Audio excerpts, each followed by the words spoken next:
اگر کسی مومن کے دل میں شہادت کی تمنا نہیں ہے تو اس کے اندر نفاق ہے. کیا فرمایا؟ منافقت کی ایک صفت ہے اس میں، شہادت کی تمنا نہیں ہے، جان بچانے کے لیے بھاگ رہا دین سے. دین سے زیادہ جان پیاری ہے، مال پیارا ہے، اور اس کو بچانے کے لیے دین سے ہلو ہٹک رہا، دین کو سائڈ میں کر رہا اور اپنی مال اور جان کو جناب عالی اہمیت دے رہا. جس کے دل میں شہادت کی تمنا نہیں ہے اس کے دل میں ایک نفاق ہے. اگر شہادت آؤ نہیں آؤ ایک الگ بات ہے، لیکن اس کو ہونا تو چاہیے، ریڈی تو رہنا انہیں. شہید اوکے، اگر یہ نہیں ہے کترا رہا اس سے، جان بچا رہا ہے. هل ادلکم علی تجارۃ تنجیکم من عذاب الیم تؤمنون باللہ ورسولہ وتجاہدون فی سبیل اللہ باموالکم وانفسکم. اگر جنت میں جانا چاہتے ہو اپنے جان اور مال کو تمہیں کھپانا پڑے گا. اتنی سستی نہیں ہے جنت. آج جنت کو اتنا سستا کر کے بتا دیا جا رہا ہے تو قرآن مجید آپ پڑھیں گے تو آپ کو معلوم ہوگا کہ جنت اتنی سستی نہیں ہے. ہم کو جو سلایا جا رہا ہے نہیں، قرآن پڑھیں گے تو آپ کو معلوم ہوگا کہ جنت کیا ہے. اللہ کن بندوں کو پسند کرتا ہے. یہاں یہ بات آ گئی، شہادت اللہ تبارک و تعالیٰ کا بہت بڑا فضل ہے. قرآن نے کیا بات کہی؟ وَلَا تَحْسَبَنَّ الَّذِينَ قُتِلُوا فِي سَبِيلِ اللَّهِ أَمْوَاتٌ بَلْ أَحْيَاءٌ عِندَ رَبِّهِمْ يُرْزَقُونَ. جو لوگ اللہ کے راستے میں شہید ہو جاتے ہیں تم انہیں مردہ مت سمجھو، مردہ مت گمان کرو، بلکہ وہ زندہ ہیں، اللہ کے پاس رزق پا رہے ہیں، کھاتے پیتے مست ہیں. وہ لوگ مردہ نہیں ہیں. ادھر جیسا جان روح نکلی ادھر جنت. خیلت خل الجنہ، جاؤ جنت میں. یہ بہت بڑا مقام اور مرتبہ ہے. اسی لیے شہادت آپ کو بتایا، شہادت شروع کہاں سے ہو رہی ہے؟ اشہد ان لا الہ الا اللہ، زبان سے شروع ہو رہی ہے. مومن کی پوری زندگی شہادت حق ہے. اور یہ شہادت ایک دن اگر ایسے حالات پیدا ہو جائیں آپ کے لیے کہ آپ کو جان دے کے بھی یہ شہادت دینی ہے تو اسی کا نام ہے قتل. یقاتلون فی سبیل اللہ. آپ قرآن پڑھتے ہیں سورۃ توبہ میں ایک آیت ہے نا، آیت مبارکہ، وہ کیا ہے؟ ان اللہ اشتری من المؤمنین انفسهم واموالهم بان لهم الجنہ. بے شک اللہ نے ایمان والوں کی جانوں اور مالوں کو جنت کے بدلے میں خرید لیا ہے. فیقتلون ویقتلون. اب یہ مارتے بھی ہیں مرتے بھی ہیں. یہ ہے شہادت. اسی لیے مومن کو اپنی جان و مال ہمیشہ کے لیے اللہ کے لیے ریڈی رکھنا ہے. بچا بچا کے نہیں رکھنا ہے. کیا کرو بچا بچا کے؟ دیکھیے ایک بات ہے، لوگ لاکھوں روپے دے کے دواخانے میں علاج کر کے لاکھوں جا رہے ہیں، 10 لاکھ 20 لاکھ 15 لاکھ 50 لاکھ بھی خرچ ہو رہے ہیں دواخانوں میں. اس کے بعد ڈیڈ باڈی آ رہی، اس کے بعد ڈیڈ باڈی یار سلنے گلنے والی چیز، بدبو اٹھنے والی چیز ہم حوالے ہو رہی. اگر یہ سڑنے والا گلنے والا جسم اللہ کے راستے میں کامیاب اگر کام میں آ جائے، اس سے بڑھ کے کیا خوشی ہے بھائی؟ پھگٹ میں کیا لاکھوں خرچ ہو رہے ہیں نا، کچھ نہیں. تو آپ جان بچا بچا کے کریں گے کیا آپ؟ اسی لیے تو قرآن نے کہا چاہے تم قتل ہو جاؤ، چاہے تم طبعی موت مرو، اگر یہ آرزو ہے تمہارے پاس شہادت کی تو اللہ تم کو معاف کرے گا، تمہاری مغفرت کرے گا. اور شہادت وہ مقام ہے کہ پوری دنیا کی دولت تم جمع کر لو، اس شہادت کے مقابلے میں اس کی کوئی قیمت نہیں. یہ قرآن کہہ رہا ہے. تو بہرحال شہادت ایک بہت اعلیٰ انعام ہے اللہ کی طرف سے.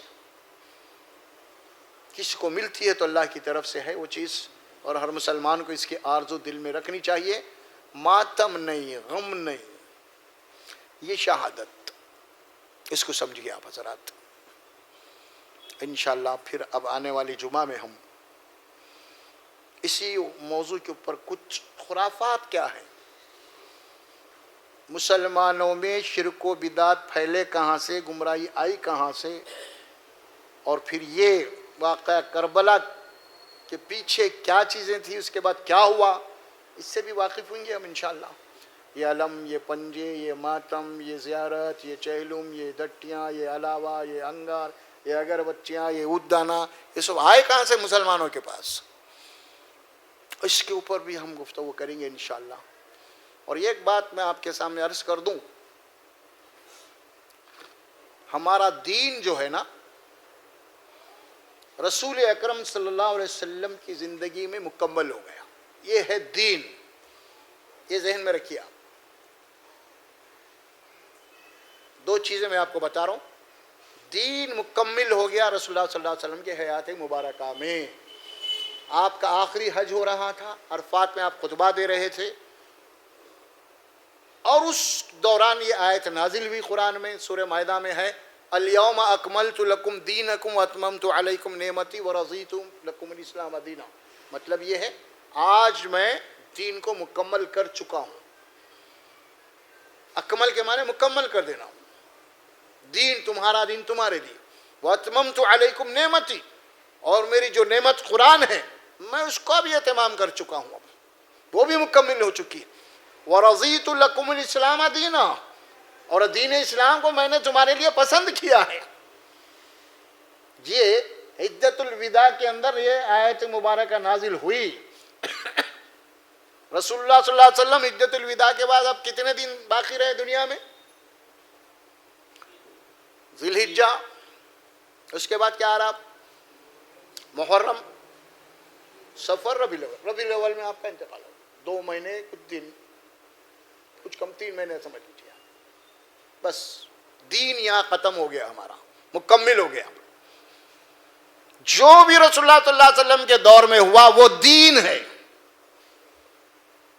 رسول اللہ صلی اللہ علیہ وسلم کے بعد جو کچھ بھی واقعات آ رہے ہیں اسے آپ کیا کہیں گے؟ تاریخ. کیا کہتے ہیں اسے؟ تاریخ. تاریخ اسلام بھی نہیں، تاریخ مسلمین. کیا کہیں گے آپ؟ تاریخ مسلمین. یعنی مسلمانوں نے تاریخ، ان کی تاریخ ہے. بادشاہ گزرے مسلمان، ان کی تاریخ لکھی گئی. تاریخ اسلام بولے تو بادشاہت کے دور میں جو کچھ بھی گمرے ہیں، پہلے مسلمانوں میں خون غارت گرو تو اسلام کی بات کیوں جائے گی پھر؟ اب نہیں، یہ تاریخ المسلمین کی ہے. یعنی جو لوگ اسلام کو ماننے والے تھے ان کے دور میں جو کچھ بھی ہوا اور جو لکھی گئی وہ تاریخ المسلمین ہے. وہ صحیح بھی ہو سکتی ہے، غلط بھی ہو سکتی ہے، لیکن دین کہاں ہے ہمارا؟ الیوم اکملت لکم دینکم. دین یہاں ہے. اب بعد میں کچھ بھی اگر ہو جائے وہ دین نہیں بن سکتا. وہ دین نہیں بن سکتا. اب دین تکمیل ہو گیا رسول اللہ صلی اللہ علیہ وسلم کے حیات مبارک کے اندر. وہ دین ہے. اس کے بعد جو کچھ بھی تاریخی واقعات ہیں وہ صحیح بھی ہو سکتے ہیں، غلط بھی ہو سکتے ہیں، کچھ بھی ہو سکتا ہے، اسے بحث نہیں ہے آپ. اسی لیے اس نقطے کو یاد رکھنا. قرآن میں بات کہہ دی گئی کہ دین مکمل ہو گیا. احادیث ہمارے پاس کثرت سے آ گئے ہمارے پاس کہ اللہ کے نبی نے فرمایا من احدث فی امرنا ما لیس منہ فہو رد. جو ہمارا دین مکمل ہونے کے بعد دین میں کوئی اپنے طور پر کوئی طریقہ نکالے گا نیا، وہ گمراہ ہے. کیونکہ دین مکمل ہوگا، اب اس کے اندر کوئی چیز کمی زیادتی نہیں ہو سکتی. اب آپ تاریخ بولو، یہ بولو، کچھ بھی بولو آپ، لیکن دین نہیں بولیں گے آپ اسے. دین مکمل ہمارا رسول اللہ صلی اللہ علیہ وسلم کے دور میں ہو. قرآن نازل ہو گئے ہمارے پاس. بس اس کے بعد دین کے لیے اللہ کے نبی نے دین کے لیے بھیجا تھا. اللہ کے نبی کو جب دین تکمیل ہو گئی رسول اللہ صلی اللہ علیہ وسلم اس دنیا سے چلے گئے، کیونکہ جس مشن کے لیے آپ آئے تھے وہ مشن بالکل مکمل ہو گیا. اب اللہ نے آپ کو بلا لیا ہے. بس دین وہاں ہے، دین وہاں سے لینا ہے آپ کو، اللہ کے نبی کے دور سے لینا ہے دین. وہ دین کہلائے گا. آپ یہ بات کو اچھی طریقے سے ذہن میں رکھیے. آپ کو دین ملے گا سب سے پہلے قرآن میں ملے گا، اور اس کے بعد دین ملے گا آپ کو احادیث کی شکل میں. احادیث وہ احادیث جو سند کے اعتبار سے مضبوط ہوں، صحیح ہوں اور تواتر کے ساتھ آتی ہوں، اور اس کے باوجود بھی قرآن مجید کی خلاف کوئی روایت نہ ہو. یہ ہوگا دوسرا ماخذ دین کا. پہلا ماخذ تو قرآنی ہوگی. تو اس کو اچھی طریقے سے بٹھا لیجئے دماغ میں. اب انہیں بولا بولے تو اب کہاں پہ کون سی کتاب؟ فلاں کتاب. ارے یہ تو تاریخی بات ہے بھائی، دین کی. تو دین میں اللہ کے نبی کے دور میں بتانا پڑے گا آپ کو، ہے نا. ارے وہ فلاں کتاب میں وہ کب کی لکھی ہوئی؟ ارے فلاں کی بھائی. ارے وہ تو رسول اللہ کے بات کی ہے. پھر تو دین کا رسول اللہ کے دور کا دین ہے صلی اللہ علیہ وسلم. تو پھر وہ دین نہیں ہو سکتا. وہ تو لوگوں کی غف ہے، لوگوں کی منطق ہے، لوگوں کا فلسفہ ہے، لوگوں کی تاریخ ہے، لوگوں کی رائے ہے.